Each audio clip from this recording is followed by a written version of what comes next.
सर्वाभिष्टप्रदाता गिरिराज गोवर्धन जीव की जय। गोविंद गोपीनाथ मदन मोहन जीव की जय। ब्रजमंडल धाम की जय। ब्रजवासी भक्तवृंद की जय। ब्रजेश्वरी मधेश्वरी प्राणेश्वरी श्रीमती राधारानी की जय। ब्रजदेवीगण की जय। समवेत गौरभक्तवृंद की जय। गौर प्रेमानंदे हरि हरि बोल।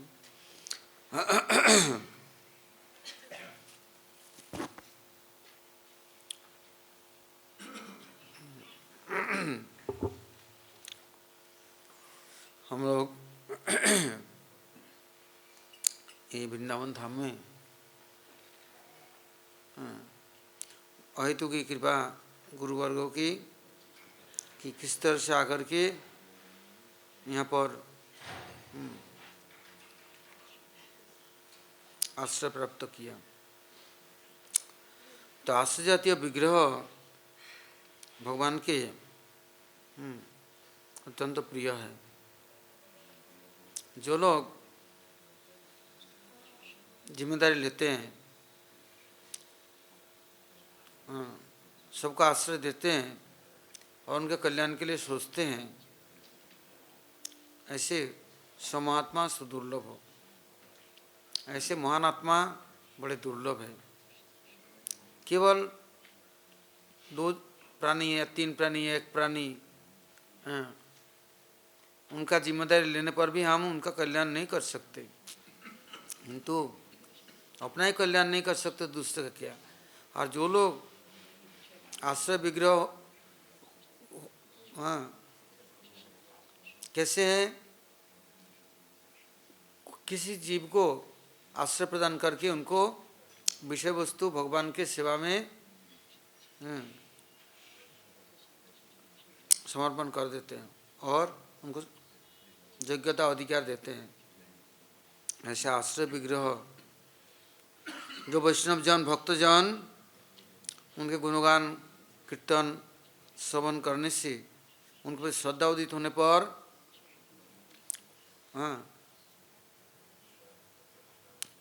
उनकी कृपा अवश्य ही लाभ कर सकते हैं। संतों की महिमा समझने के बाद ही कुछ श्रद्धा उदित होता है, तो वो श्रद्धा ही मूल है, बीज है। तो आज हमारे प्रभुपाद श्रेष्ठ ठाकुर जी परिकर नरेश व विग्रह प्रभु के तिरुभाव तिथि है और भक्ति विभव पुरी गोस्वामी महाराज जी के आविर्भाव तिथि है। और भी संतों के तिथि में बहुत आए बहुत समय। तो अभी हम लोग महाराज लोगों के जो प्रचार वैशिष्ट हैं ये तो अथाह अनंत है। फिर भी कुछ स्पर्श करने की कोशिश करने से उनके कृपा वर्षा होगा, या हम उसको ग्रहण करने के लिए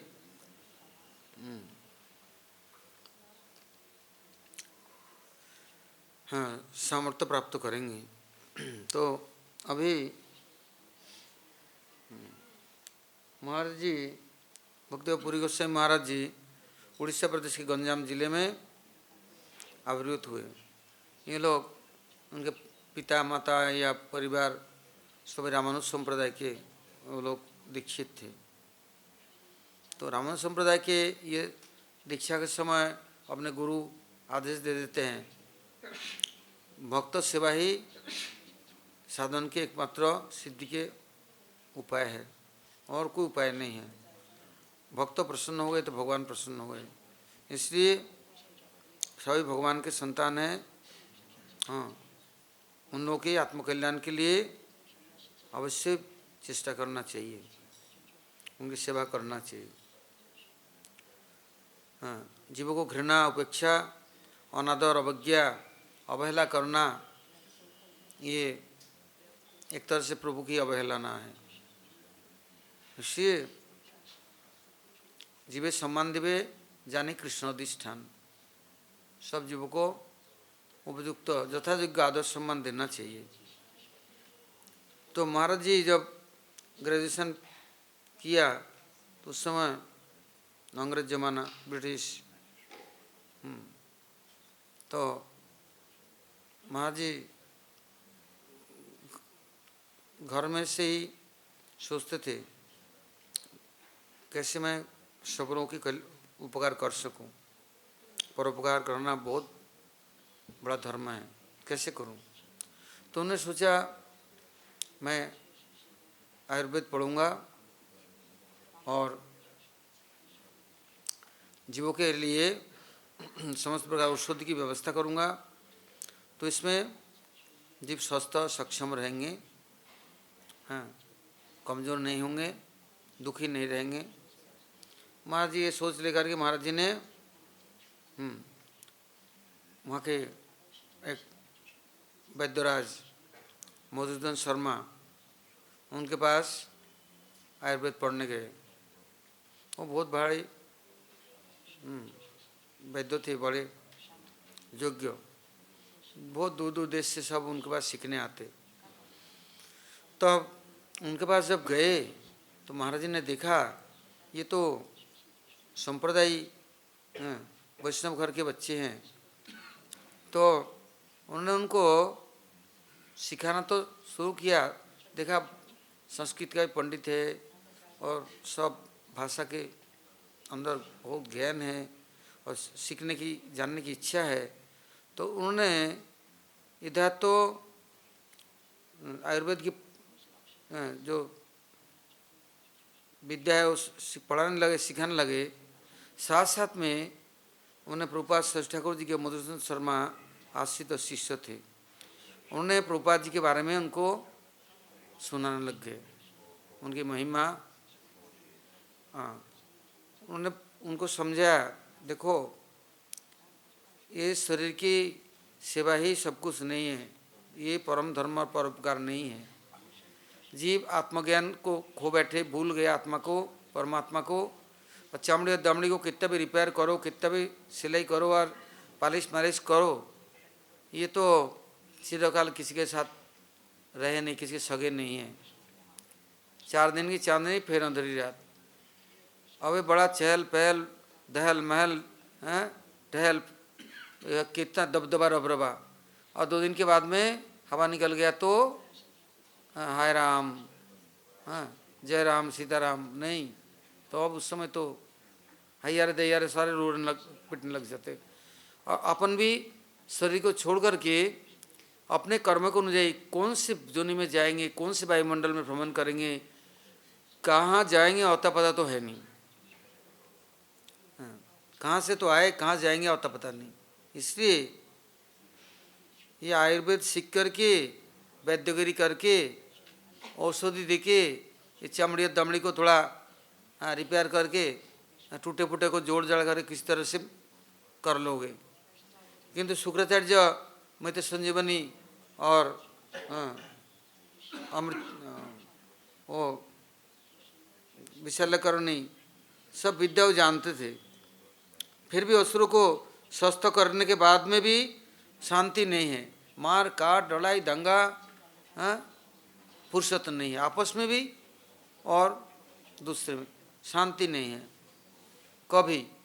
उन्होंने इतना विद्या अर्जन किया जो कि मर हुई चमड़ी में भी नया जो बंदे थे तैयार कर दे। देवताओं को अमृत पिलाया, अमर बना दिया, शांति है। दिन रात अहमिका, अहंकार, लड़ाई मार काट दंगा, वो इसके पीछे वो क्या नहीं करते ये लोग। तो इनको भी तो आत्मज्ञान नहीं है। इसलिए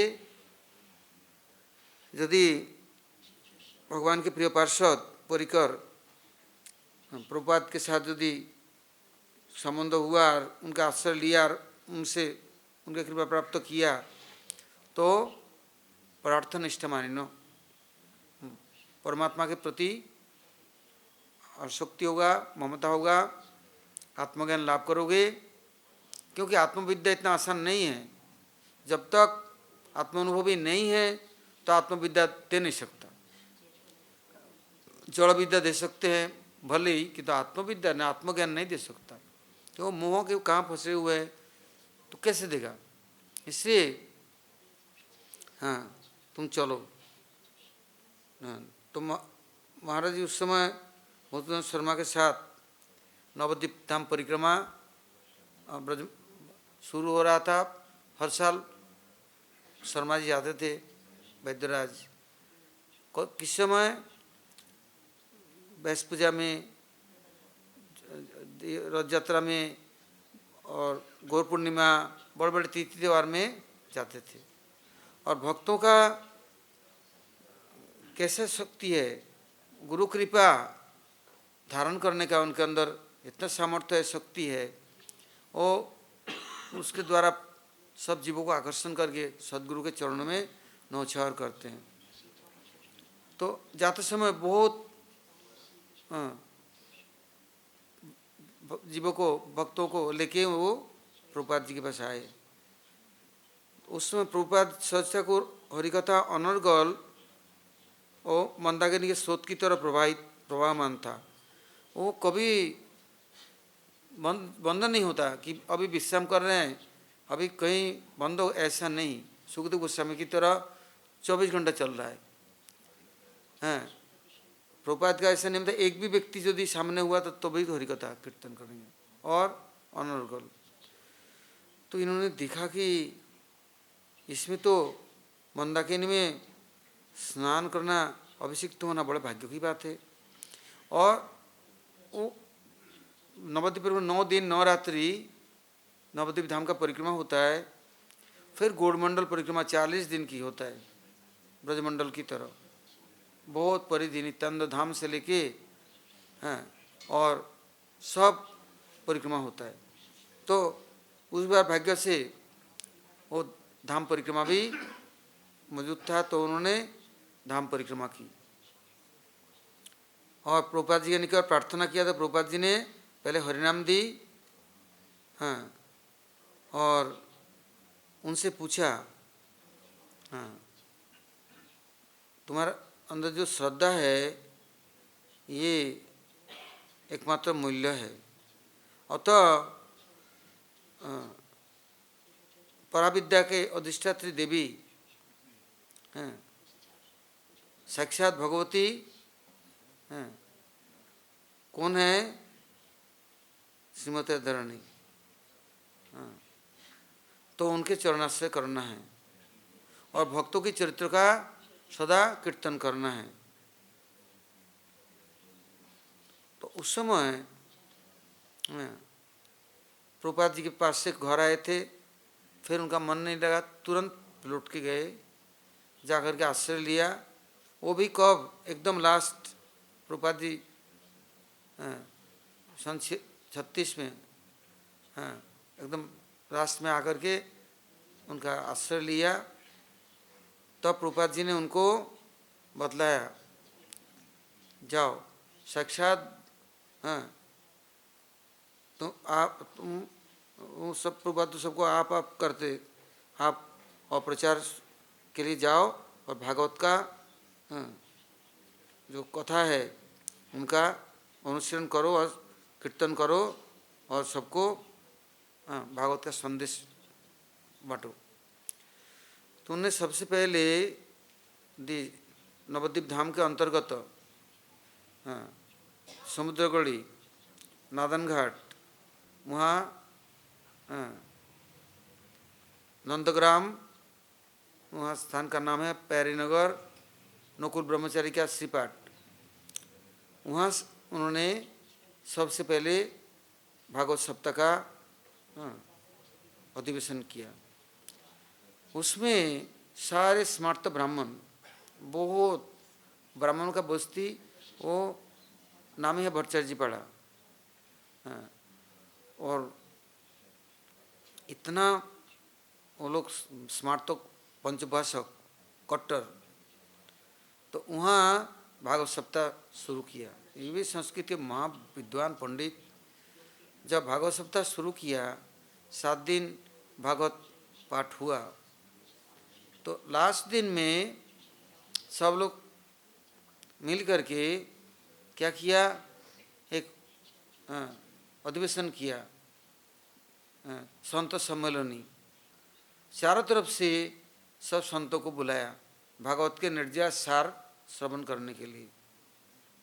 तो उसमें गौड़िया मठ के भी और भी साधु लोग आए, भक्तिरक श्रीधर महाराज और भक्ति प्रदीप तीर्थ महाराज और भी साधु संत लोग आए। तो सब लोगों ने भागवत के सार संक्षेप में उस दिन अधिवेशन करने सुनाया। तो जहाँ पर भागवत कथा होता है वहाँ पर सब देवता लोग सुनने के लिए तरसते हैं, आते हैं और वहाँ के धूल को भी अपने शरीर पर मलते हैं और धारण करते हैं। तो क्या हुआ, बहुत भारी धर्मसभा हुआ, बहुत साधु संत सज्जन आए। आखिरी में वहाँ पर एक उत्सव तैयारी की, अर्थात महाप्रभु जी के भोग राग, संतों के लिए महाप्रसाद और जनता के लिए प्रसाद की व्यवस्था की गई। तो वहाँ के जमींदार और बड़े बड़े लोग सब, वहाँ के राजा महाराजा जितने थे वर्धमान के, सब लोग एकत्रित हुए। सब लोगों ने बहुत सराहना की, ऐसे भूतो न भविष्यति। फिर महाराज जी के लिए भी आदेश था। तो महाराज जी ने कहा, जब भागवत शुरू करते हैं तो सब भगवतों की पूजा होती है।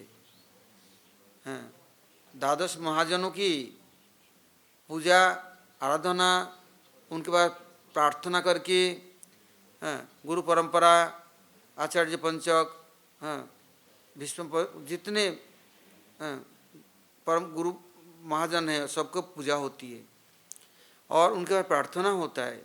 उनकी कृपा जब तक नहीं बरसे तो भागवत कथा न तो कोई सुन सकते और न कोई कीर्तन कर सकते। सुनने में भी रुचि नहीं और बोलने में भी रुचि नहीं होगा। इससे महाजनों जनगत सपंथा, महाजनों के चरण कमलों की अनुसरण करना है। नहीं तो अहंकारी घमंडी व्यक्ति जो गाल बजावा सब पंडित कहा हुआ, कितने बड़ी बड़ी बातें करते रहते हैं, तो न कोई सुनता और सुनने से आचरण नहीं करता, और जो बोलता है वो भी गूंगा पंडित, वो भी जीवन में कभी आचरणशील नहीं है। इसलिए महाराज ने कहा सबसे पहले महाभागवत की पूजा होगी। भागवत तो समाप्त हुआ, उत्सव हो रहा है, उत्सव में भी सबके लिए भोग राग होना चाहिए। अब क्या हुआ, उत्सव चल रहा है, बड़े संत महात्मा ब्राह्मण देवता कृषि महर्षि कितने आए, कितने अगणित। एक व्यक्ति आया जटाजुटधारी, बहुत लंबे चौड़े दिव्य शरीर, और ऐसे बोलबाला, अरे तेरा भंडारा तो अखंड भंडारा चल रहा है, कथा का सत्र चल रहा है, और सबको प्रसाद देता है, तो मेरे को भी प्रसाद देगा कि नहीं। बोला ये महाराज बैठिए, महात्मा आसन दिया। बोला आसन क्या, प्रसाद के लिए कोई आसन देता है? ऐसे नहीं होता। बैठ गए, वहाँ केले के पत्ते में ही प्रसाद परिवेशन होता है। सब जगह उत्सव हुआ तो या तो कमल के पत्ते होंगे बड़े बड़े, यानी तो केले के पत्ते होंगे। तो बड़े पत्ता बिछा दिया और उनको प्रसाद, बोले देख पेट भर के देगा कि नहीं, या इतना दे के विदाई कर देगा, तो तेरे यहाँ बैठूंगा नहीं। बोले महाराज अखंड भंडार है, आप राजा महाराजा लोग सब विराजमान हैं, आपको जितना प्रसाद चाहिए मिलेगा। तो बैठ गए, आपने त्रिशूल काट दिया, कमंडल रख दिया और बैठ गए। वो लोग प्रसाद लेके आ रहे हैं, क्योंकि भंडारों में केवल चाल दाल खिचड़ी नहीं, पूड़ी पकवान मालपुआ विभिन्न प्रकार, छप्पन भोग नहीं, हजारों प्रकार के सब होता है। विशेष करके भागवत का अनुष्ठान होने पर वहाँ 64 महंत, द्वादश गोपाल, अष्ट कविराज, षड़ गोस्वामी हैं, जितने महिपाल, दिक्पाल, भूपाल हैं और महाजन, जितने राजर्षि, ब्रह्मर्षि, तपस्वी आदि गुरु ब्रह्मा से लेकर सबकी भोगराग होता है। और सम्मान के साथ सबको एक एक थाली प्रसाद देते हैं। उनको तो जितने थाली था पंगत में जो भोगराग का, उनको सब दिए जा रहा है और वो खाए जा रहे हैं। अब जो बना करके इकट्ठा किया वो भी खाए जा रहे हैं। तो लोग सब बोले बाबा ये कहाँ से आया, ऐसा तो कभी दिखा नहीं किसी ने, ये तो सब खाए जा रहे हैं। फिर बुलाया जमींदार को, महाराज ये तो कहाँ से आया, ये तो सब समाप्त कर दिया और कुछ बचेगा नहीं, वो तो सब डपुर शंकर सबरे सबरे निकल जा रहा है। ये क्या भीमसेन आ गया, ये कौन आ गया, कौन ऋषि दुर्वासा आ गया, कौन आ गया, ये सब खाए जा रहे हैं और कुछ नहीं बच रहा है। जमींदार आकर के बोले अरे फक्कड़ कहाँ से आया, भाषा कैसे देखो, हाँ सड़क से आप किधर से आया, हाँ बड़ा उल्टा पुल्टा बोलने लग गया। देख करके बोले देखो मैं तो प्रसाद मांगा था, तुम्हारा सामर्थ्य है तो दो, नहीं तो बोलो।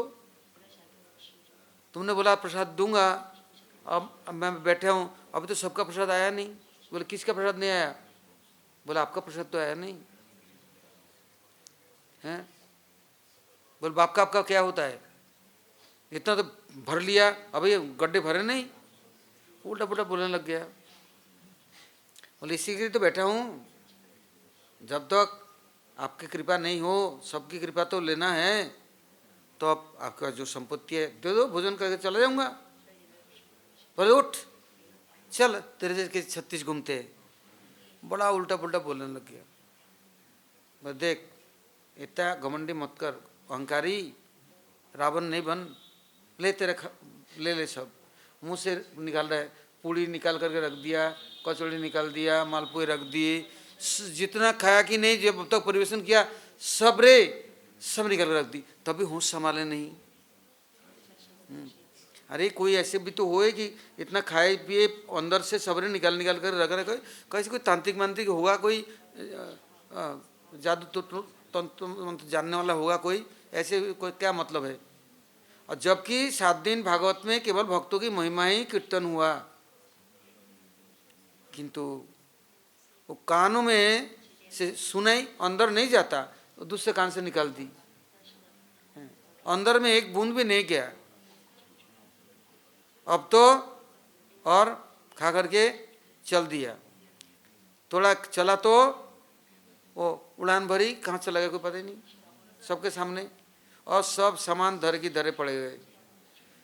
अब इन लोगों को तभी होश नहीं आया। तो महाराज जी भागवत समाप्त हो गया, सब संत लोग विद्यालय करके आए, चले गए। अब क्या हुआ, वो जो इन लोगों ने बड़ा अत्याचार किया, हाँ बस वहाँ पर देखते देखते पहले तो यज्ञ हो गया, यज्ञ समाप्ति, अग्नि समाप्त हो गया और अग्नि प्रज्वलित हो गया और चारों तरफ ऐसे आग लगी, वो पूरा गांव देहात, जैसे हनुमान जी ने लंका ढहाया ना, पूरा कुछ बचा नहीं। हाँ लोग भाग भूग करके जो बच सके बच गए, नहीं तो सब स्वाहा हो गया। फिर वो जमींदार जो घमंडी अहंकारी इतना गाली गलौज अपमान किया, तो उनको बेहोश होकर पड़ा है। तो उनको कहते देख यज्ञ की अवशिष्ट भाग मेरा है, मैं इससे आया था, इतना बड़ा सत्र हुआ, यज्ञ हुआ, यज्ञ का अवशिष्ट मेरा ही होता है, मैं इससे लेने आया, और मेरे साथ में इतना अत्याचार किया, इतना अहंकार तेरे अंदर, कितना दिन दुनिया में तू रहेगा। हाँ तो उनको दर्शन भी दिया, बोला भी, किंतु क्या हुआ, अहंकार नहीं सुधरे।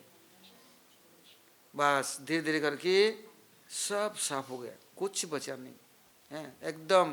परिवार कहाँ गया, बच्चे किधर गए, घर गृहस्थी किधर गया, सब नाश हो गया। फिर पुनः गौड़िया मठ में ये खबर गई है, तो ये भागवत करके ऐसा सर्वनाश हो गया। बोले भागवत में भागवत की कथा होता है तो भागवतों की सम्मान होना चाहिए, हैं, आदर होना चाहिए।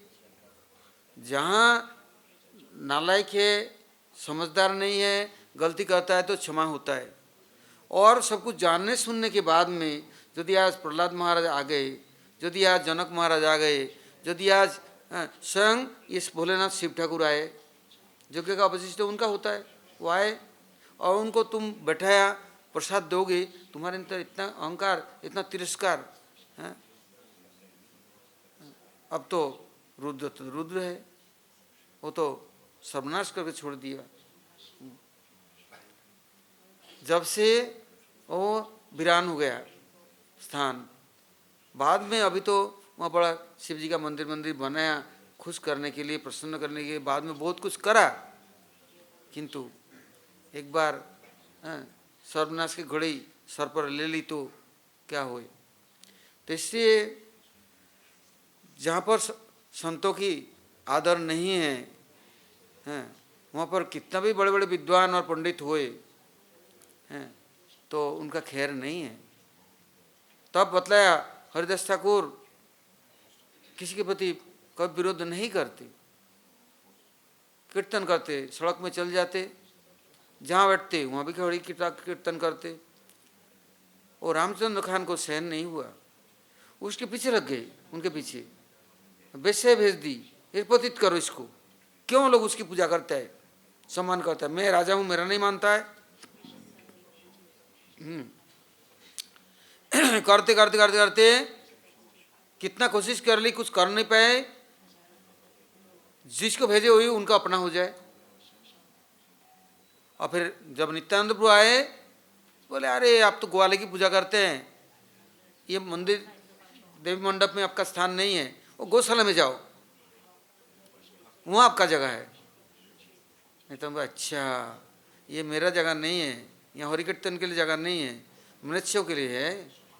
चलो नित्यानंद चले गए। बस एक हफ्ता भी नहीं, मृत्य लोग आ करके मार काट कर, लूट पाट कर, जला करके सब, हैं, और गाय को मार करके पका करके खाया, खिलाया, सबको बर्बाद करके चला गया। तो जिस देश में, जिस ग्राम में हैं ऐसे वैष्णव अपराध होता है, भक्तों के अवज्ञा अनादर होता है, उसका सर्वनाश निश्चित है, उसको कोई नहीं रक्षा कर सकता। हाँ, तब से आज भी वहाँ का प्रथा है, कथा है, जहाँ भागवत सप्ताह होता है या हरि कीर्तन महीनों तक होता है वहाँ, हाँ, रात दिन चलता है, किंतु अखंड भंडारा चलेगा। और कोई भी आएगा तो पहले जैसे राजस्व यज्ञ में कृष्ण सबके चरण धोते थे, धोए और सबको आसन दिया दिव्य, और माला चंदन से विभूषित किया, अलंकारों से, वस्त्रों से सुसज्जित किया। हैं जैसे नंद भवन में नंद महाराज कृष्ण के जन्मोत्सव में कैसे आयोजन किया, और विश्वानु महाराज ऐसे ही, हाँ, आज कल ऐसे ही प्रथा चल गया। तो महाराज जी शुरुआत किया प्रभुपाद जी के आदेश निर्देश से भागवत कथा। तो पहले ही भागवत कथा के पहले ही भक्तों के भक्त भागवत और ग्रंथ भागवत, एक शब्द ब्रह्म और एक परब्रह्म, परब्रह्म के जो परिकर है, अनुयायी है, तदीय और मदीय, उनके जो आदर नहीं करा तो भागवत पाठ के न तो अधिकारी है न श्रवण के सुनने का अधिकारी है। यदि कहते हैं विद्या ददाति विनयम न तो उद्धतम, विद्या विनय को प्रदान करने वाला है, नम्रता भी देने वाला है, और न कि उद्दंड, ऐसे घमंड अहंकार किस काम का। इससे महाराज जी जब प्रचार शुरू किया, उन्होंने बतलाया जहाँ वैष्णव की आदर नहीं, सम्मान नहीं और उनके पूजा नहीं, तो भागवत की क्या पूजा करेगा, क्या श्रवण कीर्तन करेगा। पहले तो सीखो। फिर उस समय प्रभुपाद जी के बाद में चैतन्य मठ के आचार्य उनको रामानंद रामानंद के जो मिलन स्थल महाप्रभु के गोदावरी किनारे कोबूर में मठ में उनको सेवा भार दिया, दायित्व दिया।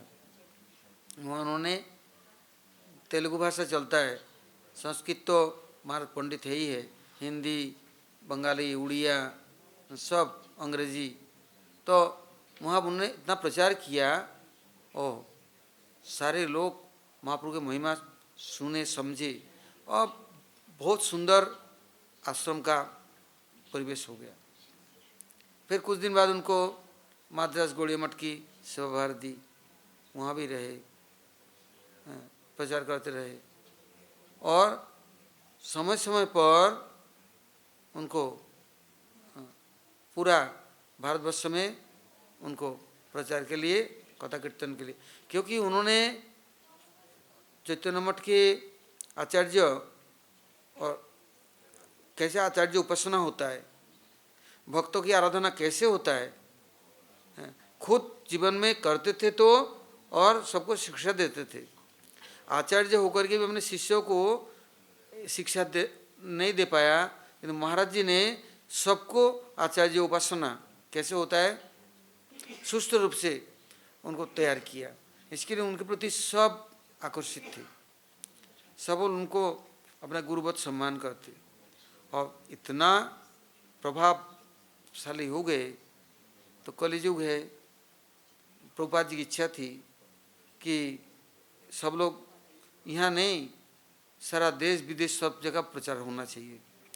अब मठ में यदि महंत बना करके छोड़ दिया, रख दिया, तो फिर तो मुश्किल है सब जगह प्रचार करना। तो उनको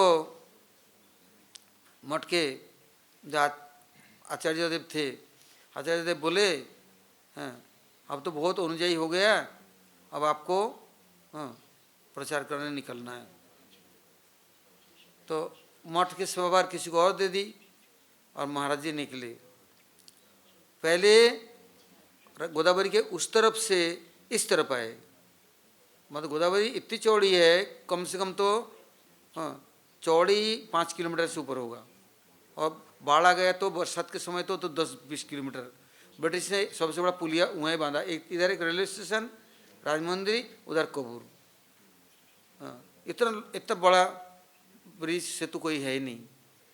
तो महाराज इस तरफ आ गए राजमंदिर में, यहाँ अगर गोदावरी किनारे, वहाँ पर महाराज जी छोटा कुटिया बांध करके वहाँ रहते और प्रचार शुरू कर दिया। उस प्रचार से महाराज जी के पास में रामानुज संप्रदाय साधु लोग भी महाराज जी का अनुसरण कर ली, उनके शिष्य से भी अधिक, क्योंकि वो जैसे भक्तों की पूजा करते, आदर करते, जैसे भक्तों की पूजा आदर करेंगे इतने ही आपके लिए आदर और पूजा उससे अधिक ही मिलेगा। ये नहीं कि हम तो किसी का आदर सम्मान करेंगे नहीं और आदर सम्मान हम चाहते हैं तो ये कहाँ से मिले, कूड़ेदानी में कूड़े ही डलेगा, और घी के बर्तन में कूड़ा कोई नहीं डालेगा, अमृत के भंडार में कूड़ा नहीं डालेगा। तो हमारे अंदर यदि भक्तों की उपासना करने की, आराधना करने की, सम्मान करने की, आदर पूजा करने की सामर्थ्य है तो हमें भी उससे 1000 गुना, लाख गुना और अधिक मिलेगा, भगवत कृपा भी तो मिलेगा ना। तो महाराज जी ऐसे प्रभावशाली हुए, सभी संप्रदाय के लोग उनको कहीं भी धर्म सभा हो, कहीं भी कुछ हो, सब बुलाने लग गए। धीरे धीरे महाराज जी गोदावरी के किनारे राजमंदिर में प्रचार किया। इसके बाद जीवनी सिंह विशाखापट्टनम के पास सिंहाचलम, वहाँ बड़ा शहर है, वहाँ प्रचार शुरू की।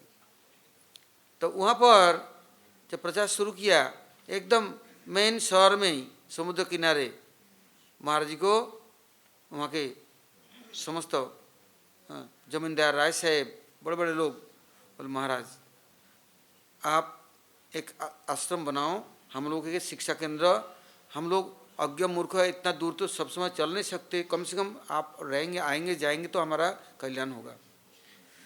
तो सभी संप्रदाय के लोग उतना आदर करते, तो वहाँ उन्होंने उन लोगों ने आश्रम बनाया, महाराज जी रहते और कभी अन्यत्र जाते, कभी महाराज जी उधर गुंटूर में, उंडी में, कभी उससे आगे विजयवाड़ा, हाँ सब जगह प्रचार शुरू किया दक्षिण भारत में। क्योंकि महाराज जी का उस समय हम लोग जब मिले महाराज जी से, महाराज जी कभी कभी मथुरा आते थे, तो जब महाराज जी ने राजमंदिर में मंदिर बनाया, विग्रह प्रतिष्ठा हो रहा था, तो हम लोग वहाँ पहुँचे तो देखा महाराज जी पाठ करने बैठे, आँख बंद है, कितना जनता है कोई उनको मालूम नहीं, कितना जनता कथा सुनने आ रहा है, गोदावरी के पानी के अंदर में खड़े होकर सुन रहे हैं। गोदावरी के किनारे बहुत ऊंचा बांधा हुआ है और महाराज जी आश्रम इधर है, लोग पेड़ के ऊपर चढ़ के बैठ सुन रहे हैं, पानी के खड़े होकर सुन रहे। कैसे कथा, कभी कथा कीर्तन कर रहे तो रो रहे हैं आंखों से, उनको होश ही नहीं, पसीना छूट रहा है, हंस रहे हैं, किंतु कथा क्या, चैतन्य भागवत, चैतन्य चरितामृत पूरा कंठस्थ है, कोई एक प्यार एक शब्द कोई इधर उधर नहीं है, और सब तेलुगु भाषा में, उसका भाषाभाषी वो लोग। हाँ कोटिलिंगेश्वर वहाँ मंदिर है राजमंदिर में, वो अखड़ जितने त्रिशूल वाले, जटा वाले, चिमटा वाले अड्डा जमाते हैं, वहाँ कोटिलिंगेश्वर है, तो बहुत बड़ा आश्रम है। उसी के थोड़ा इधर में महाराज जी का आश्रम है। और जब महाराज जी कथा शुरू होता है, जितने वो जटा जोटा और खमचा चिलम वाले सब आ जाते, कथा सुनते, और क्या सुनते क्या अच्छा लगता उन्हें पता नहीं, किंतु भीड़ इकट्ठा होकर के आएंगे, बैठेंगे, सुनेंगे। तो मैं देखा बाबा किसा लोग आते कथा सुनने, कथा हो गया, कीर्तन हो गया, सब चले जाते। ये चिलम वाले ये नहीं उठते, फिर महाराज जी उनको अच्छा करके सुनाते, या तो चिलम छोड़, ये गांजा भांग छोड़, नशे छोड़ो, भक्ति का आश्रय लो, भक्तों का आश्रय लो, नहीं तो तुम इन गंदगियों का आश्रय लोगे तो आश्रम में आकर गंदगी नहीं फैला सकते हो। और गंदा जाओ संसान में मनसान में जाओ, वहाँ गंदगी फैलाओ, किंतु तो असत्संग तुम दूसरे को भी तो अपने प्रभाव से प्रभावित करोगे। जहाँ तक कूड़ेदानी में कूड़ा डाल करके, सड़क में घर में के अंदर में कुछ जो रहता है वहाँ कूड़ादानी नहीं रखता है, वो बाहर ही रखता है। चलो बाहर चलो, आने दो, प्रतिज्ञा करो, हरि कीर्तन करो, हरिनाम करो, मुख को पवित्र करो, नाली मत बनाओ। ऐसे माँ सीधा बोलते नाली मत बना, मछली भी डालेगा, मांस भी डालेगा, और दारू भी डालेगा, भांग भी डालेगा, गांजा भी डालेगा, प्रसाद भी खाएगा, हैं? ऐसे नहीं होता, ये नाले थोड़ी ना है, ये तेरा मुख है। ऐसा शासन करते उसको भक्ति में कैसे आएंगे। एक दिन में सर्जरी, बस ऑपरेशन, साफ सुथरा एकदम। जटा जुट कहाँ गया, वो कहाँ गया, उसका चिमटा सब फेंक दिया गोदावरी में, बस सब हटावटा करके साफ सुथरा होकर के गुरुजी महाराज, हैं ताहिमाम पाहिमाम गुरुजी, हैं अब मारो चाहे गाड़ दो, छोड़ूंगा जाऊंगा नहीं। मैं तो देखे बाबा कैसे कैसे लोग। उस समय साधु की टोली आई शाम को, फिर कथा में सब साधु लोग कथा सुनकर चलने लगे, तो एक लेटर दे दिया महाराज को, एकदम छपे हुए, वहाँ बहुत बड़ा प्रिंटिंग प्रेस है। तो महाराज ने सोचा प्रेस से कोई कागज आया या, तो उन्होंने उसको रख लिया। कथा सुनकर के गए तो क्या कहते हैं, तेरे भागवत हुआ था सबसे पहले वो नवद्वीप धाम में समुद्रगढ़ी में, मैं वहाँ भी सुनने गया था, तो वहाँ तो मेरा भारी अपमान किया, खिला पिला करके भी उल्टा मेरे को गाली गलौज अपमान करा। तो देख अभी मैं तेरे को ये देता हूँ, तो क्या, इसका नाम है, पढ़ के देखियो क्या है। तो पढ़ के देखा महाराज जी ने भागवत के 4 अध्याय का 24वां चैप्टर, रुद्र गीत। साक्षात रुद्र जी, शिव जी ठाकुर और रुद्र गीत को ला करके महाराज को दिया, इसको पाठ कर और पाठ कराना, ये इनको बुद्धि सुधरेगा, नहीं तो बुद्धि नहीं सुधरेगा। ये चिलम गांजा मांजा छोड़ेगा नहीं। क्योंकि इनके जैसे इनके संगति ऐसे रंग चढ़ गया है। उतरना है तो मैं प्रचेताओं को तपस्या करने जा रहा था, मैंने रुद्र गीत दिया, मैंने खुद सुनाया, वो लोग तपस्या में रत हो गए और भगवत दर्शन मिल गया उनको, भगवत प्राप्ति हो गई, आत्मदर्शन परमात्मा दर्शन हो गया। ये इसलिए कोई भी आएगा तो रुद्र गीत को देना, और मैं साक्षात आकर तेरे को दे के जा रहा हूँ, मैं तेरे कथा से बहुत खुश हूँ। देखो भगवत कथा शुद्ध कथा होता है ना, तो वहाँ हनुमान जी, वहाँ पर जितने महाजन, जितने सुखदेव गोस्वामी हैं, सब पहुँच जाते हैं। और शिव ठाकुर कहाँ कोटिलिंगेश्वर है, वहाँ से सब दल बदल लेकर के आए। ऐसे सोचा साधु की टोली आ रहा है, बैठ रहे कथा सुन रहा है, और महाराज जी कथा सत्र के बाद में महाराज जी सबको तुलसी पत्ता, थोड़ा चंदन ठाकुर जी का, दक्षिण भारत में ये नियम है, प्रत्येक मंदिर में तुलसी की मोटे मोटे माला ठाकुर जी को पहनाते हैं। इतना तुलसी का वहाँ पर प्रभाव है इसकी हिसाब ने जितना मंदिर। तो महाराज जी देखा, देख करके पढ़ा, पढ़ सुन करके दूसरे दिन से जितने संत महात्मा कथा सुनने आते, महाराज जी सबको आसन के लिए नहीं, सबसे वंदना के लिए नहीं, सबसे वो महाराज जी हरि कीर्तन करवाते और रुद्र गीत पाठ कराते। बस महाराज जी ने हमारे संप्रदाय में सबसे पहले, जैसे हम लोग मंगल आरती के पहले बैठ करके सब स्तुति करते हैं, जगन्नाथ जी मंदिर जाएंगे मंगल आरती के पहले कम आधा घंटा 1 घंटा स्तुतियाँ होता है। ऐसे दक्षिण भारत में तिरुवनंतपुरम, अनंत पद्मनाभ, केशवदेव मंदिर, बड़े बड़े मंदिरों में, तिरुपति में सब मंगल आरती के पहले सब स्तुतियाँ होते हैं।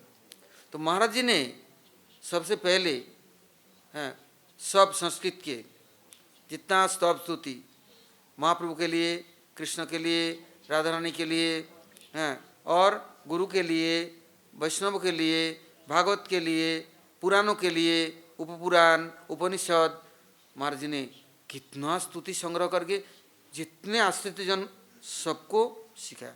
ये प्रतिदिन का नियम।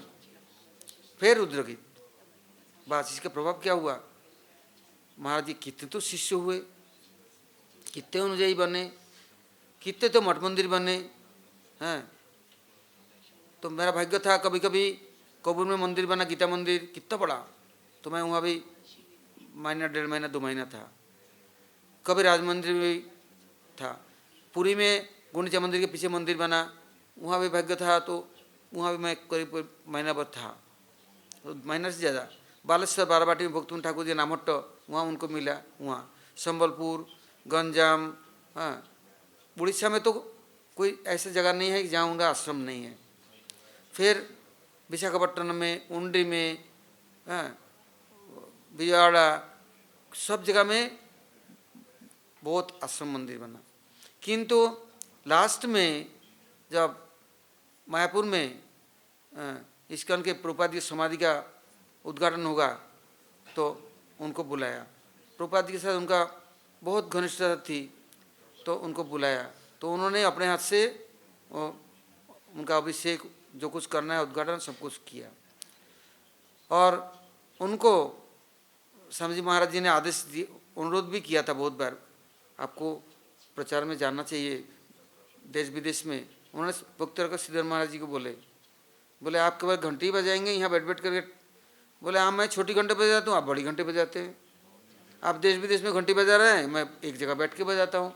बोले आप जाएंगे नहीं, दर्शन देंगे नहीं, प्रचार करेंगे नहीं, जो लोगों के लिए दया करेंगे नहीं? फिर उन्होंने भक्तिपुरी महाराज जी को बोला, प्रभुपाद जी ने तो आपको बोला ना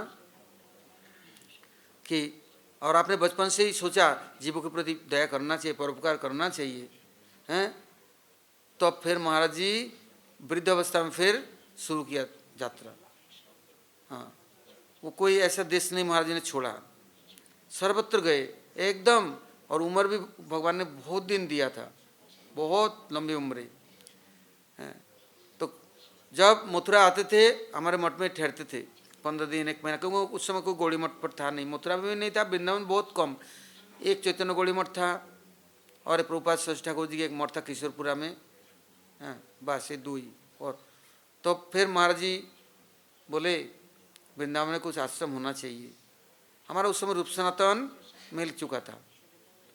फिर मैंने बोला महाराज यदि इच्छा है तो, बोले मेरे को तो शिवा कुंज के दरवाजे में रहना है, उनके पहरेदार अर्थात झाड़ूदार बनना है। यदि राधा रानी कृपा होगी तो मैं वहाँ ही मेरे को मिलना है, और मैं अन्यत्र कहीं नहीं जाऊँगा। ऐसे हमारे महाराज जी कहते थे। यदि गोवर्धन में जाना है तो मैं वो दान घाटी में ही रहूँगा, बाहर ही रहूँगा, और न राधा कुंड जाऊँगा न मैं और कहीं जाऊँगा, मेरे को यहाँ रहे। तो महाराज जी की भी इच्छा थी बहुत, मेरे को शिवा कुंज के दरवाजा में रहना है और कहीं नहीं जाऊँगा। किंतु देखो भाग्य और सिद्ध पुरुषों का सिद्ध वाणी, हम ढूंढ रहे थे तो कोई ये वृंदावन चंद्र का मंदिर है जहाँ आजकल है। ठाकुर जी तो थे किंतु शिवा पूजा नहीं था। फिर पुजारियों से बातचीत कर करके, मालिकों से मिल करके उस जमाना में 6 लाख रुपए में तय हुआ। किंतु महाराज जी बोले 6 लाख रुपया, और महाराज कैसे निष्किंद किंचन, कभी तो हमने देखा नहीं ऐसे कुर्ता शर्ट धोती पहनते, बस एक सन्यासी का जो नीचे का कपड़ा और एक का उत्तरीय, बस चाहे जाड़ा हो सर्दी हो, एक चादर यदि मिल गया तो बहुत है। और उसी कपड़े में नहाएंगे वही सूखेगा शरीर में।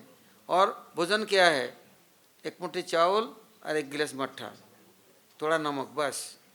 चाहे कितना भंडारा हो रहा है, और मैं तो ज़्यादा कितने 56 भोग बनाता, मेरा स्वभाव है, मैं बदल नहीं सकता। और कहीं भी जाऊंगा मैं करूंगा जरूर। तो महाराज जी मुझे माना नहीं करते, सब कुछ करो, भोग लगता साधु को दो। मैं पकड़ करके इतना कठिन थे, उनके सामने कुछ झांक नहीं सकता। फिर भी मैं उनको, सब लोग बैठे हैं आपके गुरु भाई लोग, चलो महाराज प्रसाद पाओ, बैठो, अभी आ रहा हूँ अभी आ रहा हूँ, एक आध घंटों चल जाता। इतना काम, इतना जिम्मेदारी है। तो भक्तों को हरिकथा आ रहे जा रहा है, इतने हजारों लोग। फिर भी मैं बोले कोई प्रसाद नहीं पाएगा, आप नहीं जाएंगे तो अच्छा चलता हूँ। तो जिस चीज़ के बैठा है कि नहीं, वो हाथ से चावल को मोड़ लिया, मट्ठा और नमक डाल दिया, बस थाली में पी लिया, खा लिया, चल दिए। और इतना कटोरी में मैं इतना चीज़ बना के दिया, कुछ नहीं देखा भी नहीं। मैं बोला महाराज कुछ देखोगे नहीं? बोले जिसके लिए दिया वो तो सुंदर देख रहे हैं, पा रहे हैं, सबको खिला रहे हैं, ये मेरा धर्म नहीं। हम कहाँ भिखारी सन्यासी सड़क के क्या करना है इतने चीज़ों से। कितना वैराग्य बाबा, हम तो कभी कल्पना के, वो गीला कपड़ा शरीर में सूख रहा है और कपड़ा बदलना है नहीं, और कौन क्या दे रहा है ले रहा है उनको ये भी कोई मतलब नहीं है। कैसे प्रसाद बांटते थे, सुबह से हैं 2 रसोइया, बस। वहाँ क्या होता है, एक लाइन से साउथ इंडिया में ऐसे होता है, गड्ढा खोद देते हैं और मिट्टी का या पीतल का या तांबे का हाड़िया होता है, हाड़िया में पानी दे दी, चावल दे दी और ढक दिया, लकड़ी के दे दिया, 1 2 3 4 5 6 ऐसे हाड़िया वो लाइन तक दे दिया, और उसमें आँच दे दिया, कोई लकड़ी दे दी, जलता गया और लकड़ी बुझ जाएगा, चावल पक जाएगा। फिर एक चटाई बिछाएगा, बड़ा बड़ा चटाई में डाल देगा, फिर उसके ऊपर कड़ी पत्ता, तेल, हल्दी, नमक डाल देगा, मिलाएगा, फिर इमली का छौंक लगाएगा, लगा करके मिला देगा। और 10-20 जन मिला रहा है, बोले ये क्या हो रहा है, पता नहीं ये क्या हो रहा है।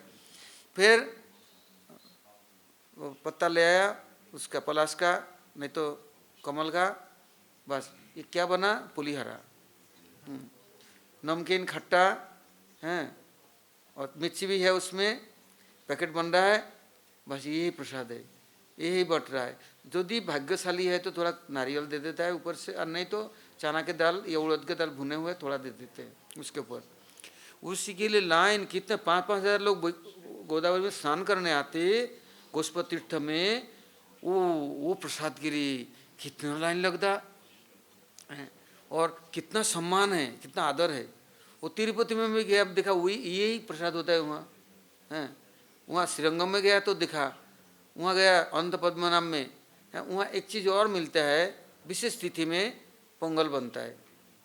एक होता है पोंगल, एक होता है ताई पोंगल। गुड़ में चावल पका करके मीठा बनाएगा, पतला पतला सीरा जैसे, थोड़ा गाढ़ा का भी होगा, बस उसी को देगा तो बस जीवन सार्थक है। ये वैकुंठ प्रसाद है। हम ये नहीं चर्चा नहीं कर रहे हैं, जहाँ का देश देश ऐसा बेस, जैसे आवेश ऐसा समावेश। प्रसाद प्रसाद है, भगवत प्रसाद। किंतु ये नहीं कि 56 भोग ये भी चाहिए, वो भी चाहिए, वो भी नहीं।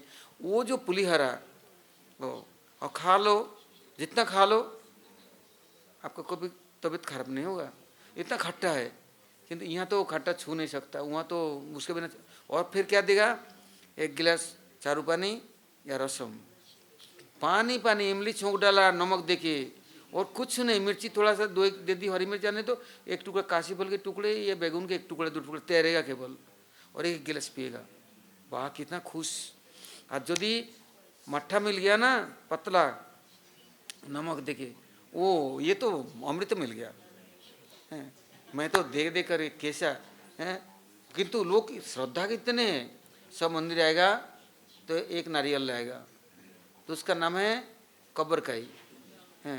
एक कब्बरकाई लाएगा तो बोले कब्बरकाई क्यों बोलते हैं, तो उसको दरवाजे में तोड़ेगा, ठाकुर जी के दरवाजे, मंदिर के दरवाजा में।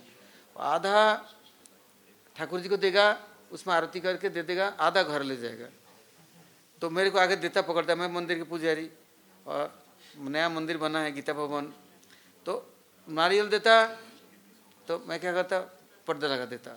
10-20 जन है, 10-20 ले लिया, तो जो आधा आधा टूटा टूटा है मैं से खटखट करके उनको वापिस कर देता, साबुत नारियल वो मंदिर के पीछे रख देता। क्योंकि बंगाली बुद्धि है ना, सबसे मैं बड़ा उल्टा दिमाग है, तो मैं जमा करता, तो पीछे एकदम भर दिया, और लोग वो ले आते, प्रणामी देते। तो कैसे प्रणामी देते, वो 1 आना 2 आना 4 आना 6 आना 8 आना, उस समय भी ये सब चलता था, तो देते। तो मैं बोलते ये क्या होता है, मैं एक थाली रख लेके आता, उसको तिलक कर देता। कैसे तिलक पता है, रोली क्या नहीं, जो मंदिर के दिया बाती जलता है ना, आने तो लकड़ी कोयला लाकर तेल मिलाकर घिस के बरन देता और तिलक कर देता। गोदावरी में नहाया तो तिलक चाहिए, चंदन कौन घिसेगा भाई हैं। तो बोले वाह ये क्या है, मैं बोले गोस्पति तीर्थ का तिलक है। बाद उसमें 5 रुपया 10 रुपया ओ नौछावर मिल जाता था हैं। और फिर दूसरे दिन आता तो नहाने, तो केला लाता, पपीता लाता, अमरूद लाता, वहाँ बहुत फल होता है, बहुत फल लाता, और नहीं तो इमली लाता हैं। बस इमली देना, वहाँ बड़े इमली और यदि नारियल दिया तो सोचो बहुत बड़ा दान। और चावल भी लाता, अच्छा चावल है वहाँ। तो महाराज जी एक शाम को जब मंदिर उद्घाटन हो गया, उत्सव हो गया, महाराज जी मुझे बोले शाम को 10-11 बज गया, 12 बज गया, तो बोले अभी तो लोग आ रहे हैं, मंदिर बंधन नहीं करना। तो मैं कब तक खुला रहे, बोले कोई बात नहीं। फिर बोले देखो ये लोगों ने जो आया कुछ नौछावर किया हैं, तो कुछ ये कौन किससे संभाला, कौन ने रखा। महाराज जी चिंता नहीं है, सब कुछ रखा हुआ है। तो फिर जब दूसरे दिन सुबह सुबह मंगला हो गया, तो मैंने सबरी नारियल और सब फल केला दुनिया भर के लेकर के मैं महाराज जी के सामने नाट मंदिर में हाजिर किया। महाराज बोले इतना इकट्ठा कर लिया, कहाँ से ले आए भाई, ट्रक लेकर के, क्या गली गली का भिक्षा कर लाया। अरे महाराज मैंने ये चालाकी चतुराई करके लोगों से ना तिलक कर दिया ना, लोगों ने इतना सारा पैसा दिया, कितना सारा। महाराज बोले अच्छा हुआ, मेरा उस सब का खर्चा सब पूरा हो जाएगा। महाराज जी का एक आशीर्वाद था, बोले जहाँ जाओगे कभी कमी नहीं होगा, सरलता वैष्णवता है, निष्कपटों के लिए कभी कष्ट नहीं होगा। महाराज जी ने मुझे दोनों हाथ उठा करके कितना आशीर्वाद दिया, बाप रे हैं। और मैं वहाँ रह रहा, अपने महाराज जी मथुरा से खुद चल दिए। बोले इतना दिन हो गया, 1.5-2 महीना हो गया, गया तो आ नहीं रहा हैं। और जा कर के मेरे को बोले टिकट बनाओ, कल चलना है। कहाँ चलना है? मथुरा। मेरा तो जान बस आपद में आ गया। मैं बोला मैं तो कभी नहीं छोड़ने वाला यहाँ। कितना सुंदर गोदावरी, कितना सुंदर मंदिर और क्या सेवा पूजा, और कहाँ मैं मथुरा में चारद्वारी इतना बड़ा सा जगह और बंद करके कैसे रहेगा इसमें घुटन में। महाराज जी का भी ममता, मैं तो नहीं छोड़ सकता। महाराज जी टिकट करे आओ, रिजर्वेशन करे आओ। तो मैं क्या, राजमोहन जी टिकट नहीं है। तो मैं मन में सोचा यहाँ नहीं मिलता है, विजयवाड़ा जाऊँ, बहुत दूर है। तो मैं लोकल ट्रेन में चढ़ के विजयवाड़ा चला गया। तो वहाँ जाकर बिना टिकट का चला गया। पैसा जेब में है, वहाँ जाकर टिकट बनाया। आते आते रात हो गए 10-11-12। तो महाराज जी बोलते ये तो पैसा लेके भाग गया। महाराज जी कहते ऐसा नहीं हो सकता। तो ये टिकट करने गया आएगा, यहाँ नहीं मिला होगा, आगे चला गया। हाँ, या विशाखापट्टनम चला गया, नहीं तो विजयवाड़ा गया। तो जब रात को 1 बजे मैं आया, तब तक ये लोग बेचैन, महाराज जी तो बेचैन। फिर मैं टिकट दिखाया, टिकट हो गया। जब आने लग गया, ओहो, महाराज जी ट्रेन स्टेशन छोड़ने आए। वो जो मैंने कष्ट, न तो महाराज छोड़ सकते न मैं छोड़ सकता। वो ऐसे ममता तो भगवान करे कभी किसी जन्म में होए तो छूटे नहीं कभी। किंतु विधि का बंधन, मथुरा आना पड़ा मुझे। आया तो क्या देखा, मेरे गुरु महाराज आए हुए हैं और वो भी जाने वाले हैं, अभी निकलने वाले हैं। 9 बजे ट्रेन है तूफान, गुरु महाराज जाए। मैं 8 बजे पहुँचा महाराज के साथ। बस एक कागज़ में देखा छपा हुआ, महाराज गुरु महाराज साइन है। बोले ये लो, ये मंत्र है, ये दीक्षा है, महाराज जी समझा देंगे, मैं जा रहा हूँ। तो गुरु जी तो चले गए, कागज़ देखे, बस फंस गए ना। मेरा मन नहीं था कि मैं इधर आऊँ, किंतु क्या करूँ, अब तो फंस गया। कागज़ हाथ में दे दी, वो दीक्षा का कागज़ दे दी। बोले महाराज जी समझाएंगे और महाराज तुम्हारा जो कुछ करना है करेंगे। फिर भी महाराज फिर आए। फिर ये सेवा कुंज में ये स्थान हुआ। महाराज जी इतना खुश थे, ओहो, कैसे बतलाऊं। जो लोग हमारे साथ कभी गए महाराज जी के पास में, तो उनको पता है। और उनके शिष्य भी कैसे हुए, ऐसा तो संभव नहीं है।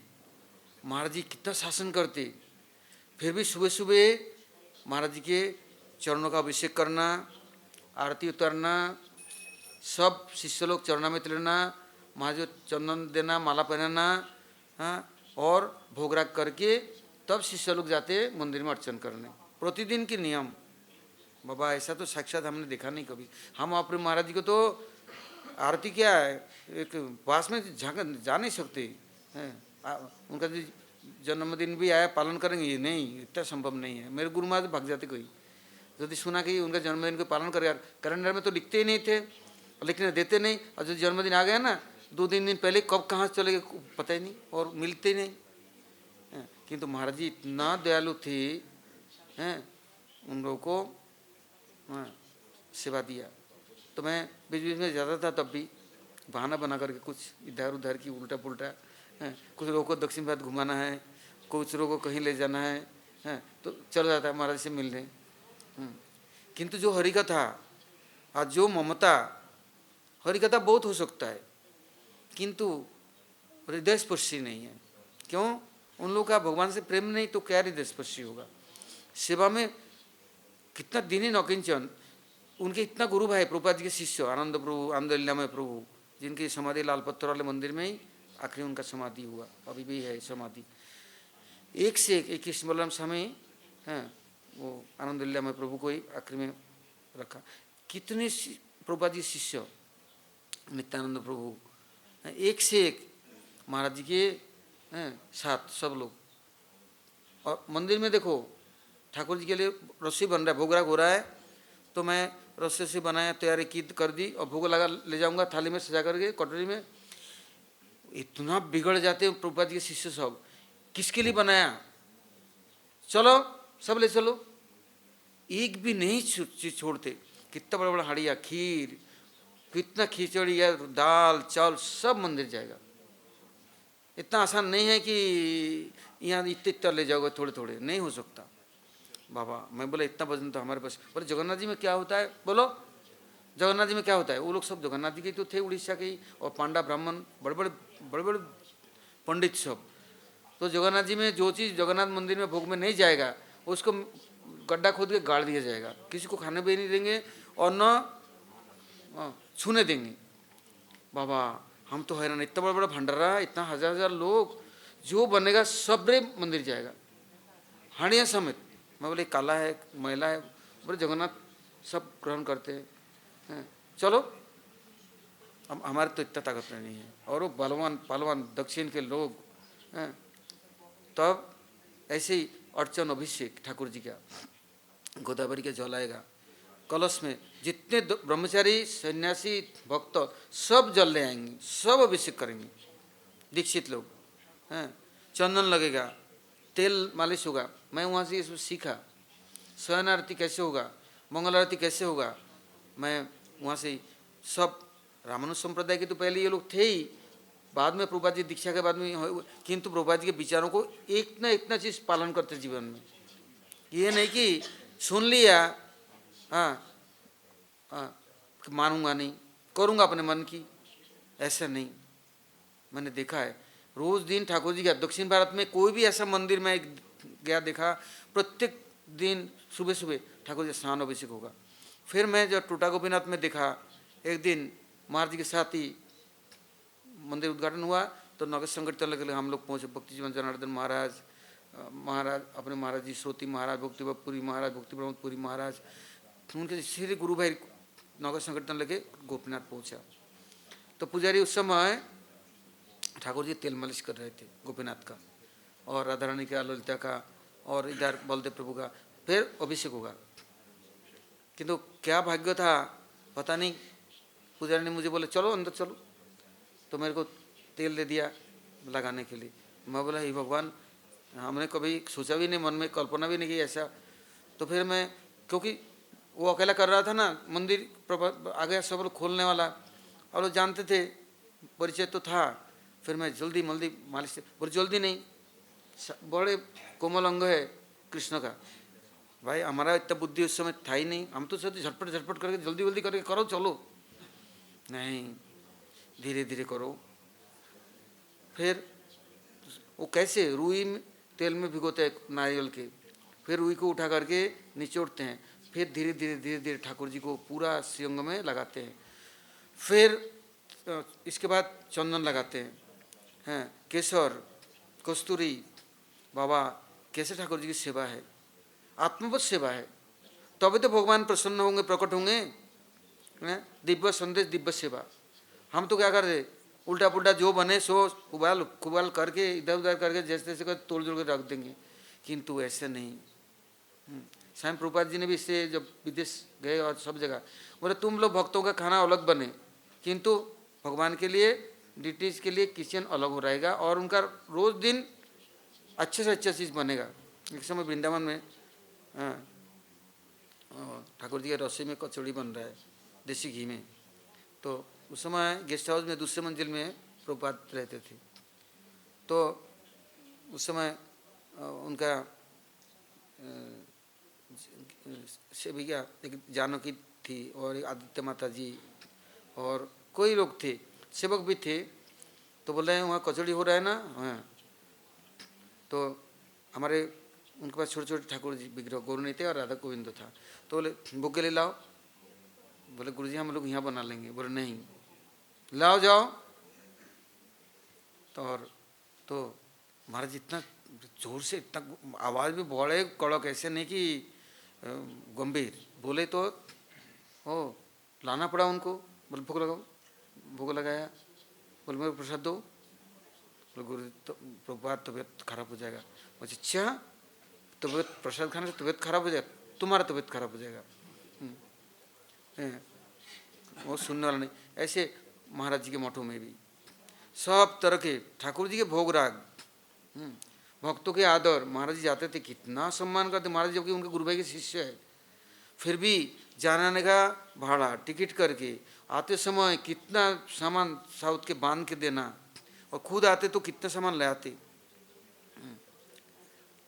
वो कहते अल्प सेवा भोग करी माने, हम लोगों को तो सामर्थ्य नहीं है कुछ करने की।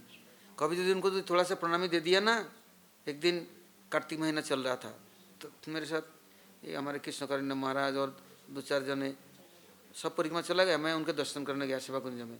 तो ऊपर मंजिल में बैठ कर के महाराज नियम था रोज दिन भागवत के जब तक मैंने 2 दिन में भागवत पूरा करना है श्लोक।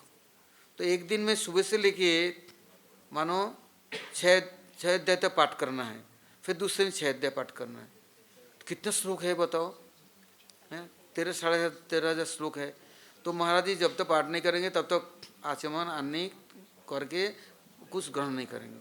महाराज जी बड़ा दृढ़ता थी।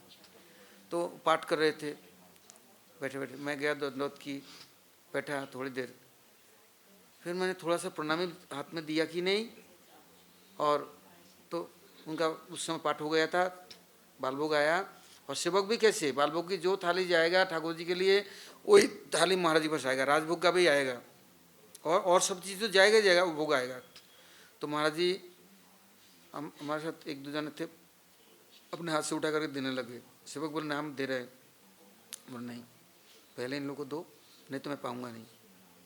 हम बड़ा बोला महाराज हम जा रहे हैं, तो नहीं कुछ पाके जाना है। तो क्या करे, महाराज जी बोला आप पालो तो हम पाएंगे, इतना तो था अधिकार। तो महाराज जी कुछ पाने लगे तो हम थोड़ा हाथ में लेके आए। अपने महाराज जी परिक्रमा करके आए उनके दर्शन करने सेवा कुंज में, और क्या बोले आज तो मेरा नाम लेकर बोले वो आया था और उसने सब कुछ मेरे को दिख गया। और महाराज जी मैं जाकर सब्जी तैयार कर रहा था, काट रहा था, कुछ कर रहा था। महाराज बोले भाई तुम दर्शन करने गया था पूरी महाराज जी का? मैं गया और सब कुछ दिया। क्या दिया है महाराज जी को? हाँ क्या दूंगा, मेरे पास क्यों से ही नहीं है। बोल महाराज झूठ नहीं बोलेंगे, बोलो क्या दिया? मैं कुछ नहीं दिया। बोल तुम तो 100 में 100 झूठ बोलता है। मैं तो ठीक बात है, मेरा सर्टिफिकेट है, ये सबसे बड़ा भाग्य है मेरा, एक सर्टिफिकेट तो मिला कम से कम। किंतु मैं बोला, किंतु महाराज जी आते समय महाराज जी ने 1000 रुपये प्रणामी दे दिया। बोले ये आपके लिए प्रणामी है। और ऐसे हमारे त्रिविक्रम महाराज थे, यदि कभी कुछ दिन उनको दे दो ना, बस वो लोग गुरु भाई आपस में मिलेंगे फिर बोल देंगे कि उसने मुझे इतना दिया। मेरे कागज बोलते ब्लैक बोर्ड में लिख दो चोर का नाम, मंदिर की संपत्ति गुरु का संपत्ति जो चोरी करता है उसको क्या दंड मिलना चाहिए। तो मेरा आपका ही तो गुरु भाई है। तो बोले मेरे को पूछने में क्या देरी है, क्यों नहीं पूछा? तो मैं पूछता था, मना कर देते तो कुछ और बोल देते तो फिर क्या होता। किंतु वो लोग आपस में कभी भी छिपाव नहीं था। हम तो ऐसे हैं चोरों का सरदार, मतलब छिपाना हम जानते हैं कैसे छिपता है मकड़े की तरह। किंतु कितना सरल महाराज जी। मैं जो 1000 बार मैं बोला नहीं। फिर मैं महाराज से मिला परिक्रमा में, महाराज जी आ रहे परिक्रमा, मैं रोज जाता था। महाराज जी इतना वृद्धावस्था में भी जमुना जी के दर्शन, वृंदावन की परिक्रमा, भले 50 जगह बैठना पड़े जाएंगे जरूर, छोड़ते नहीं। रोज संध्या को जमुना जी का आरती करना, यहाँ वृंदावन रहेंगे तो मंगल आरती में ठाकुर जी मंगल आरती करे, सेवा कुंज का आरती करते। कितना निष्ठा है उन लोगों में। और अर्चन के पहले सुबह मंगल आरती महाराज खुद करते हैं। जैसे इस्कन में गोपाल कृष्ण महाराज में बॉम्बे में था, वो खुद आरती करते हैं, वो किसी को नहीं देंगे। प्रभुपाद की आरती करेंगे, ऐसे महाराज जी खुद आरती अर्चन करके भोग राग लगा करके फिर आएंगे बाहर। तो उन लोगों की जो निष्ठा है, दृढ़ता है, ये सब यदि, और फिर विशेष करके जो स्तुति होता है ना, महाराज जी पहले ही कोई भी मठ में आया, हरिनाम दीक्षा हुआ कि नहीं हुआ, साधारण लोग भी आए, सब लोगों को सुबह बैठ करके पहले स्तुति करना पड़ेगा। करके फिर हरिनाम करो। पहले गुरुवर्गों की पूजा अर्चना, यही स्तुति के साथ साथ बोले उनका स्मरण करो। जैसे बांछा कल्पतरु कर रहे हैं तो हे कृष्ण करुणा सिंधु बोले उनको प्रणाम करो, साथ साथ उनका ध्यान करो, साथ साथ उनको कम से कम पुष्प चंदन तो समर्पण करो, इतना तो सीखो। तो उनके हरिकथा में ओह ऐसे महापुरुष लोग धरित्री में आए, जिन लोगों ने दर्शन किया, उनके कथा सुना या उनका आश्रय पाया, आज भी उनके शिष्य लोग उनके जो आविर्भाव तिरुभाव मनाते हैं ना, कितना विशेष समारोह से। हर साल उनके समाधि मंदिर के आगे 7 दिन, हाँ, वहाँ श्रद्धा बालू के ऊपर पंडाल होता है, बहुत बड़ा भागवत समारोह होता है, सब संत सम्मेलन ही होता है, देखने लायक है, हैं? कैसे सुंदर सुंदर कथा कीर्तन होता है। तो क्योंकि गुरु कृपा शिष्यों के हृदय में विराजमान है, और वही गुरु को किसी को दे सकता है और प्रचार प्रसार कर सकता है। इसलिए महाराज जी की आज आविर्भाव तिथि और नरहरि सेवा विग्रह प्रभु तिरुभाव तिथि। आज तो रात बहुत हो गया, फिर आगे सुनेंगे। प्रभुपाद सरस्वती ठाकुर जी के हैं सबसे पहले नरहरि सेवा विग्रह प्रभु आकर के उनका आश्रय लिया, फिर परमानंद प्रभु आए, हमारे परम गुरुदेव आए, ये यहाँ से शुरू हुआ प्रभुपाद जी के सब प्रचार प्रसार। तो नरहरि सेवा विग्रह प्रभु के ऊपर इतना जिम्मेदारी था। हाँ, प्रभुपाद प्रचार करते, कोई भी शिष्य लोग आया, आश्रय लिया, सिखाना पढ़ाना, उनको भक्ति में आगे बढ़ाना। हमारे गुरु महाराज ये बच्चे लोग छोटे छोटे थे उस समय, 8-9 साल 10 साल के, कितने सारे, सबको खिलाना पिलाना, बिस्तर लगाना, सुलाना, अपने साथ लेकर के हैं सेवा में ले जाना, हाँ, फिर स्कूल में पढ़ाई करने जाना, हाँ, हरिनाम करना। आजकल तो कोई किसी को पूछता नहीं कितना हरिनाम किया, कोई नहीं पूछता। मंत्र किया कि नहीं, तिलक किया कि नहीं, कोई पूछता नहीं। किंतु वो जमाना नहीं था। हम लोगों के ज़माना में भी महाराज देखते थे ये हरिनाम नहीं करता, सारा दिन काम करता है ना, तो मैनेजर को बोल दिया तुम्हारा ड्यूटी है प्रसाद के बाद 2 घंटा बैठ करके तुम हरिनाम करोगे यार, इनको हरिनाम कराओगे। हाँ, भक्तिपुरी महाराज आते तो क्या बोलते, कर्मी तेरे हाथ का छुआ पानी पीना भी हमारा भजन नष्ट हो जाएगा, ऐसे बोलते थे। सारा दिन काम करता है, भागा दौड़ी ऊपर नीचे, माला करता नहीं, हरिनाम करता नहीं, कैसा हो। तो फिर महाराज जी ने हमारे कुंज बिहारी प्रभु मैनेजर को बोला सब बच्चों को लेके दोपहर के 12 बजे आरती हो गया, प्रसाद हो गया, तो 12:30 बजे 1 बजे सब नाट मंदिर में बैठ के हैं, चाहे कुछ भी हो जाए हरिनाम करना ही पड़ेगा, छोड़ेंगे नहीं।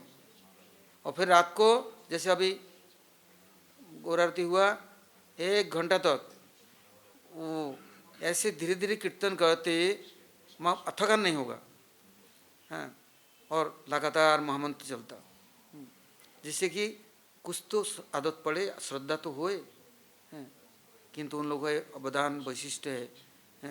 आज भी हम लोग कम से कम उनके गुणगान कीर्तन करने के लिए और श्रवण करने के लिए सौभाग्य प्राप्त की, नहीं तो और जगह जाओगे तो विपद। जहाँ संतों के गुणगान नहीं है तो वहाँ तो शांति नहीं है, और जहाँ संतों की महिमा है बस वही शक्ति है, वही भगवत कृपा है। तो आज यहाँ तक रखते हैं, फिर हम कल सुनेंगे। गौर Premanandi.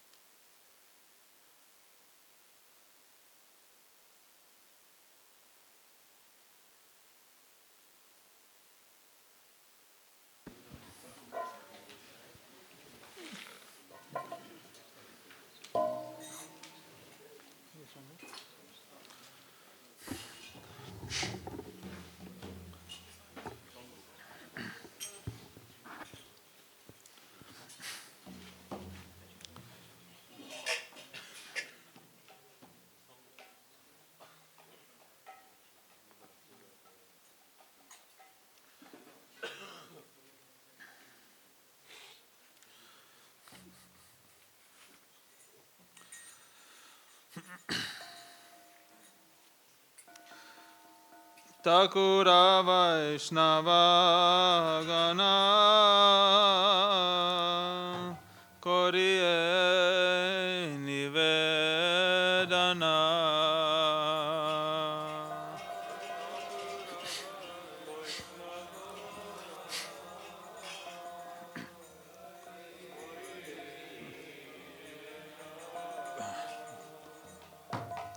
Takura Vaishnava Gana Koriye Nivedana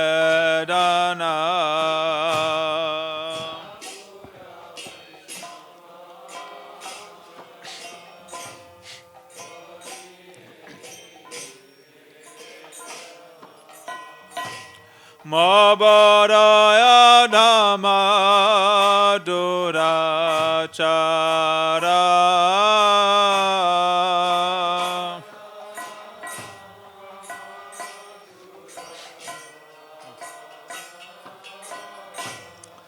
Daruna Sangsara Nidhi Tahe Dubai La Vidhi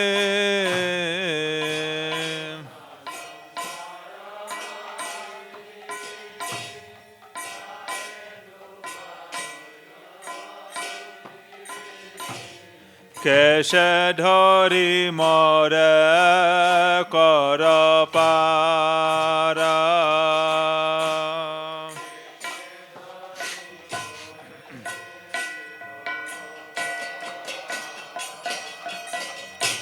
Vidhi bara balavan Nashone dara magyan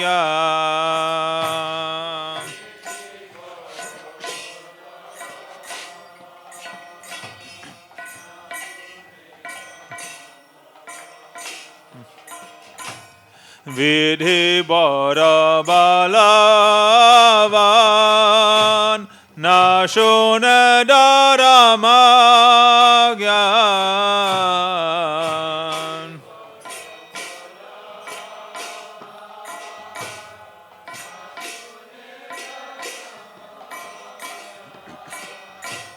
Sadai karama pashe bande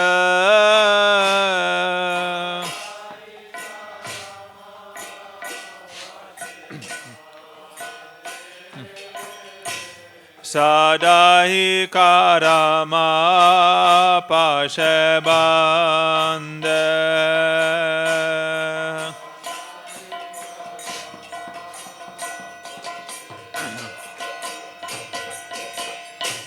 Nade kitarana lesha jata de ki sabak lesha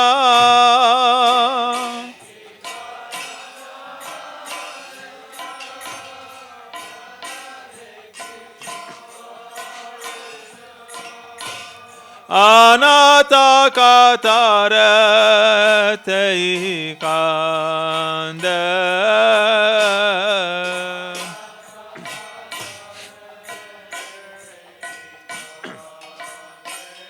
Prabhu anata katare te kande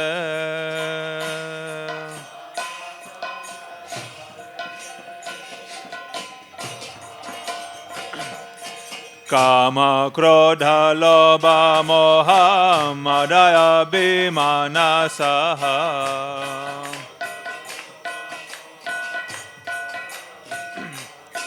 Prabhu kama krodha lobha moha madaya bimanasaha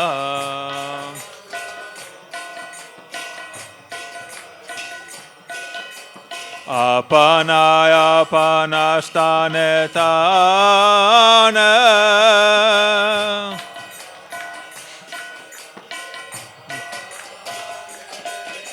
Aichanaya maraman Virajanayanda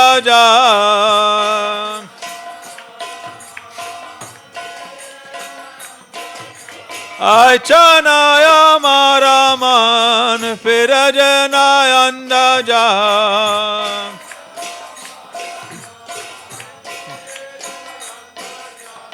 Supata vipata nahi jane Supata vipata nahi jane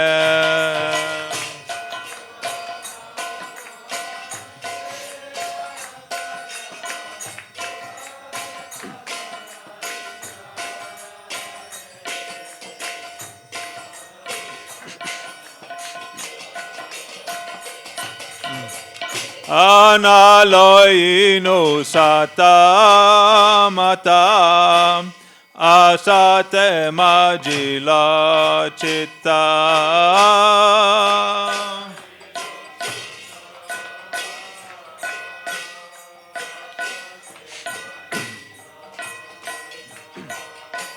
Naloinu satamata asatema jila chitta.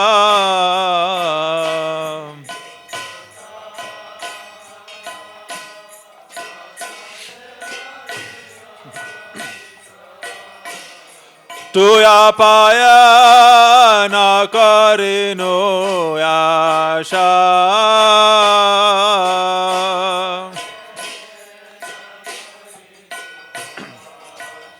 Vaishnav tuya paya na karino yasha.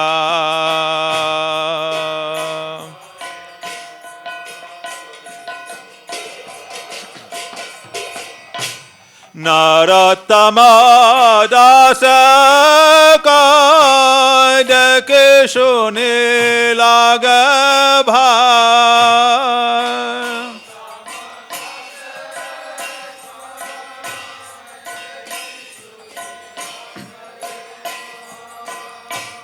Narottama dasa kaide kishuni laga bhai.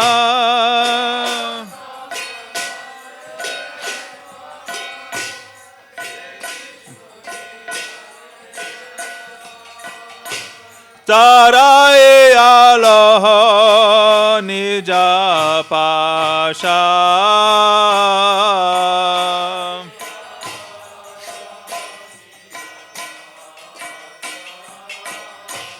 Tarai aloha nija pasha.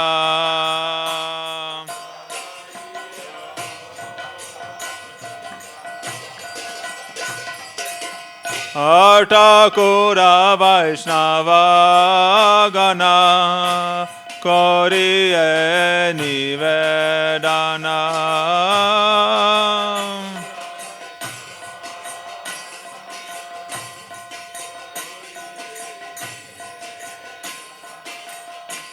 Mabaraya Dhamma Durachara.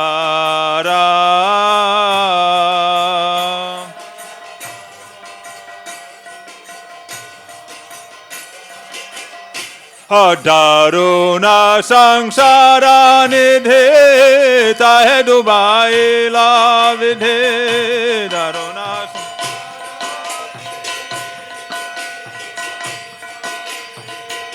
कैसे धोरी मोरे करो पारा.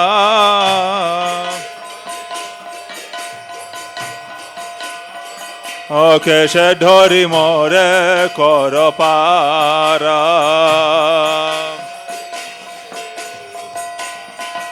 Jaya Vaishnav Thakur, Jaya Vaishnav Thakur, Vaishnav Thakur, Jaya Vaishnav Thakur.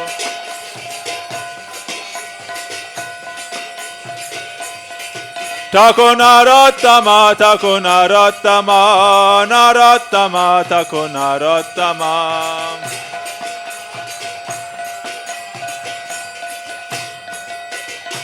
Jai Bhakti Vaibhav Srila Puri Goswami, Bhakti Vaibhav Srila Puri Goswami.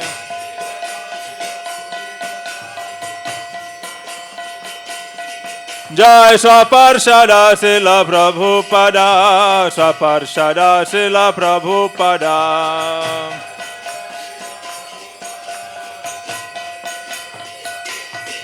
Hare Krishna, Krishna Krishna, Hare Hare.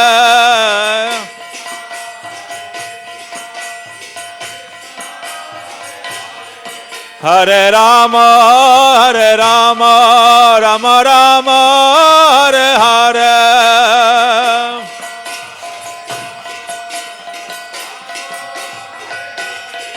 Hare Krishna,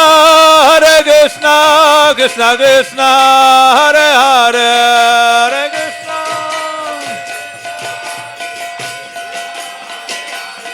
Hare Rama, Rama Rama, Hare Hare.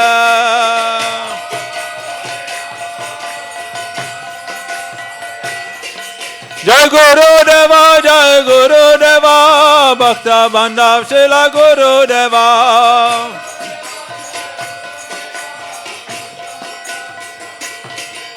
जय प्रभुपादा स्वपार्षदा शिला प्रभुपादा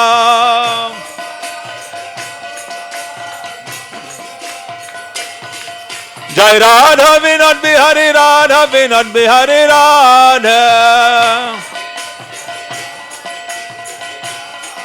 जय राधा विनोद बिहारी राधा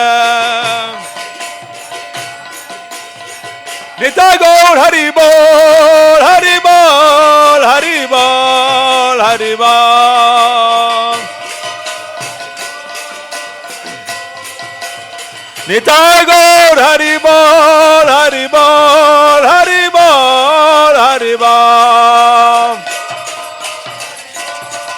हरि बोल हरि बोल निताय गौर ब्रह्मानंद हरे हरे हरे बोल।